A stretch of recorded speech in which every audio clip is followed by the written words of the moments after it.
CBSE class 10th में electricity में एक क्वेश्चन पूछा गया था कि हमारे पास दो बल्ब हैं 60 वॉट और 40 वॉट के। ये दोनों बल्ब अगर हमने सीरीज में कनेक्ट किए हैं तो हमारा टोटल ड्रॉन करंट कितना है। देखो सिंपल सी चीज़ है, जब हम 60 वॉट का बल्ब 120 वोल्ट पर कनेक्ट कर रहे हैं तो पावर का फॉर्मूला क्या होता है, V इंटू आई। तो पावर की जगह मैं 60 रखूं और पोटेंशियल डिफरेंस अगर मैं 120 का रखता हूं तो मेरा करंट निकल के आता है 60 अपॉन 120 यानी कि हाफ एम्पियर।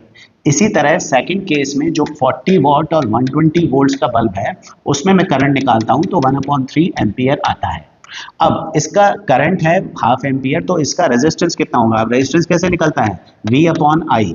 तो 120 अपॉन हाफ ये आएगा 240 ओम्स और इसका रेजिस्टेंस निकल के आएगा हमारे पास अगेन V अपॉन आई यानी कि 120 अपॉन 1/3 यानी कि 360 ओम्स। तो इसका रेजिस्टेंस है 240 ओम्स, इसका है 360 ओम्स। तो टोटल रेजिस्टेंस दोनों का मिला के हो जाता है 600 ओम्स। अगर ये सीरीज में कनेक्टेड है तो टोटल रेजिस्टेंस है सम ऑफ रेजिस्टेंसेस, तो टोटल रेजिस्टेंस हो जाता है 600 ओम। अब तुम्हें निकालना है कि current flowing through the circuit. अब current flowing through the circuit हम मान के चल रहे हैं कि 120 वोल्ट का ही पोटेंशियल डिफरेंस लग रहा है, तो करंट का फॉर्मूला होगा V अपॉन R। मतलब V कितना है, 120 अपॉन 600 यानी कि 1/5 एम्पियर 0.2 एम्पियर का करंट फ्लो कर रहा होगा।